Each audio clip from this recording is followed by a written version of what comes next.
In this tutorial, we're going to look at using some reusable learning objects in our Moodle courses.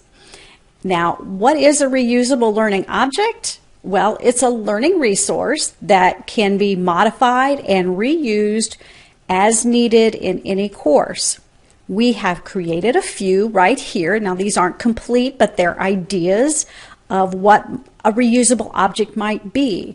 Thinking of what any student might need, we thought about plagiarism, discussing plagiarism issues, how to avoid them, the consequences of academic dishonesty, and so forth. A quick look at the plagiarism playbook shows that it is some general information about plagiarism, and as you scroll down, there are buttons where students can maneuver through, check different items word for word, paraphrasing plagiarism, self-plagiarism. They can go to and from the pages of the lesson as they need and want. There's additional resources within each page. And when students have completed it, they take the plagiarism challenge, which is a series of questions that they have to answer that demonstrates that they understand this material.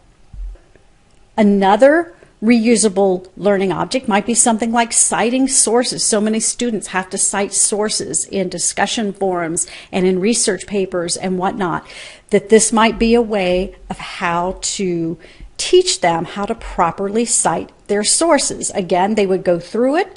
There would be questions at the end to see if they really understand the citation features and methods of citation.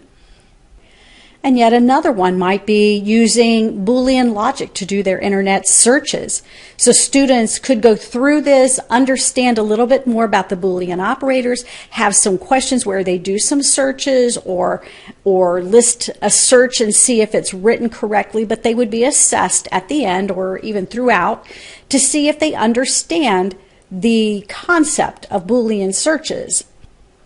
And of course, they don't always have to be lessons. These three right here were lessons. I've often heard instructors talk about they don't feel like students really read the syllabus. Well, let's give them a brief quiz at the very beginning of the course. Let me show you here that prior to taking this, you're asking to read the course syllabus, and you must pass this quiz with a minimum of 85% to unlock the module resources. And that's a real great way to make sure they at least have to browse through to get the answers to this quiz. Let's just see what we've got here. Here's some examples. Penalties for academic dishonesty. NDC students have to log in by the end of the first week or they get automatically dropped. Is that true or not? Is there help desk support during Monday through Friday from 8 a.m. until 7 p.m.?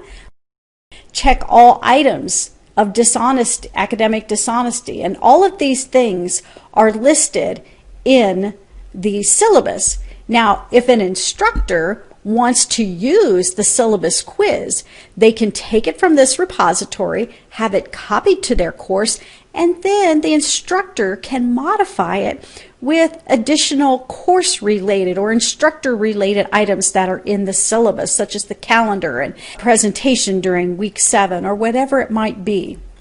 The reusable learning objects I have right here kind of fit for just about any course. However, if you like the idea of reusable learning objects, but it's really something for your program, like the nursing program or the education program, business program, or whatever, you could have a reusable learning object created for your program that could then be put into, let's say, the nursing courses that students go through, and maybe modify it for each level that they get into of their nursing program. So it's not just for everybody. It could be for your program or area. So think about reusable learning objects. Do these fit?